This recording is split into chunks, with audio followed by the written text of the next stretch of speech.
안녕하세요. 1분 책 읽기 매일 낭독 시간입니다. 매일 10분의 낭독으로 나를 견고하게 다지는 시간을 가집니다. 저와 함께 영감의 쾌감을 느껴보시기 바랍니다. 오늘은 2020년 3월 28일 토요일이고요. 지금 시각은 7시 20분입니다. 네, 오늘은 제가 책을 바꿔서 가지고 왔습니다. 나는 까칠하게 살기로 했다 라고 하는 심리학에 관련된 책이에요. 이것도 정신과 전문의 양창순 박사님께서 지으신 책이고, 이분의 요즘에 또 명리학과 접목해서 또 심리학 책을 내셨더라고요. 그 책도 좀 궁금하긴 하던데, 이 중에서 화를 다스리는 법에 대한 부분이 있어서 제가 영상으로 좀 몇 개 다루었던 그런 주제인 화를 다스리기에 관련된 내용이 여기 이제 자세하게 나와 있어서 이 부분을 또 낭독을 해보겠습니다. 진짜 화를 터뜨리기 전. 살다 보면 화를 낼 일은 많다.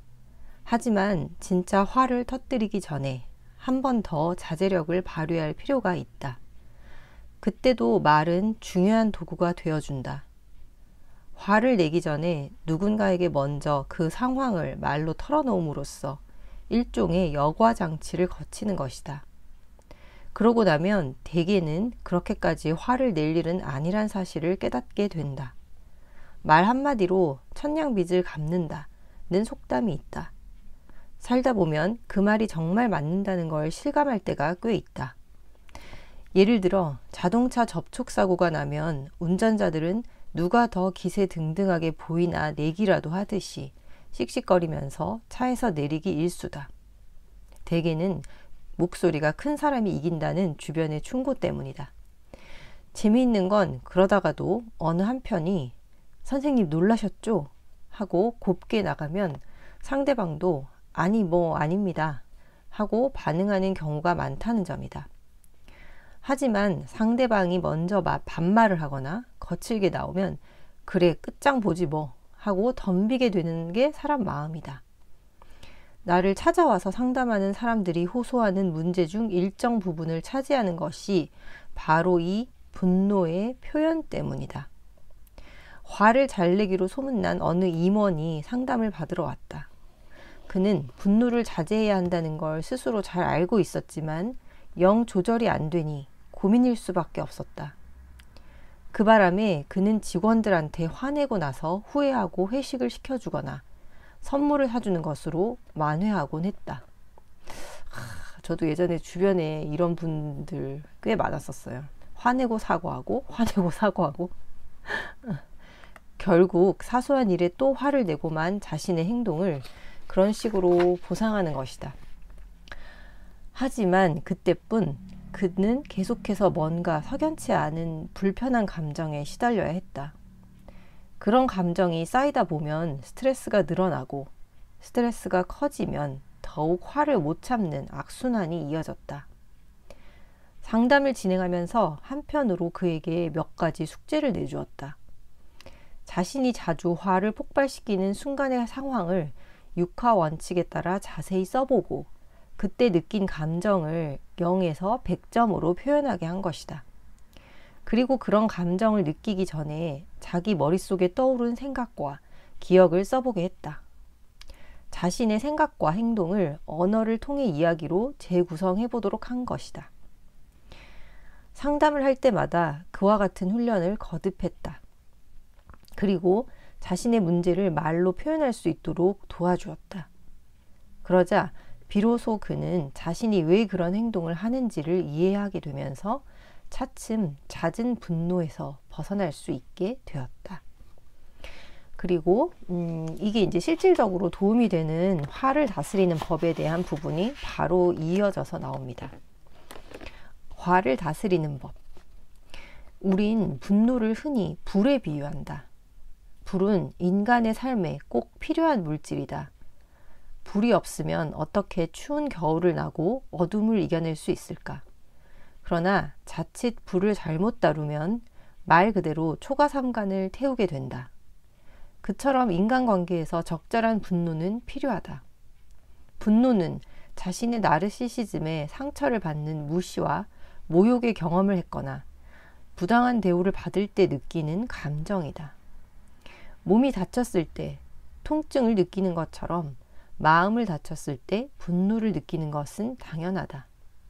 그러나 자신의 불안감이나 상대에 대한 지나친 기대감으로 인해 일어나는 분노는 문제가 될 수 있다.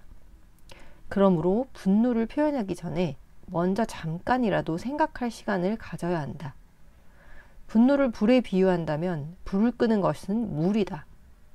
심리적으로 물은 생각을 상징한다고 할 수 있다. 그러므로 먼저 생각하라. 내가 느끼는 분노가 지금 경험한 사건의 적절한 정도인지 아닌지, 아니라면 무엇 때문인지. 부하 직원이 일을 못하는 것 때문에 늘 화를 참지 못하는 사람이 있었다. 그러나 곰곰이 생각해보니 자신이 화를 내는 진짜 이유가 따로 있다는 사실을 깨달았다. 부하 직원이 일을 잘 못할 경우 자신의 승진에까지 여파가 미칠까봐 걱정이 되었던 것이다. 그제야 그는 직원에게 부적절하게 표현하던 분노 반응을 절제할 수 있게 되었다. 충분히 생각한 다음에도 분노를 표현하고 싶다면 다음과 같은 적절한 분노 표현법을 알아두는 것이 좋다. 그렇게 하고 5가지에 대한 표현법이 있습니다. 1. 왜 화가 났는지, 상대방에게 무엇을 원하는지만 간결하게 이야기하라. 이 방법을 터득하려면 화를 낼 때 자신이 하는 말을 녹음해서 들어보는 것이 좋다. 그러면 대개의 경우 자기가 왜 화가 났는지, 상대방에게 무엇을 원하는지는 전혀 말하지 않고 오로지 내가 얼마나 잘났고 상대방이 얼마나 못났는지 이야기하고 끝나는 경우가 많다는 사실을 알게 될 것이다. 자기가 화를 낼 때 녹음을 할 수가 있을까요? 그 상황에서? 네. 2. 불필요한 에너지를 방출하지 마라. 영화나 드라마를 보면 꼭 나오는 장면이 있다. 미친 듯이 화를 내던 사람이 갑자기 푹 쓰러지는 장면이다. 적절한 분노 표현에서는 그런 일은 일어나지 않는다. 화를 낼 때 저도 예전에 이런 생각 굉장히 많이 했어요. 항상 매일매일 화를 내는 사람은 도대체 저 에너지가 다 어디서 나오는 걸까? 화를 낼 때는 막 목소리가 커지고 얼굴의 표정이 막 이렇게 밉게 변하고 막 할 때 에너지가 엄청난 에너지가 드는데 저 사람의 에너지는 도대체 어디서 나오는 걸까 좀 궁금해했던 적이 있었어요. 그만큼 에너지가 많이 든다는 겁니다. 3. 가학적이고 공격적인 충동을 절제하라. 분노할 때처럼 가학적이고 공격적이 되는 경우는 거의 없다.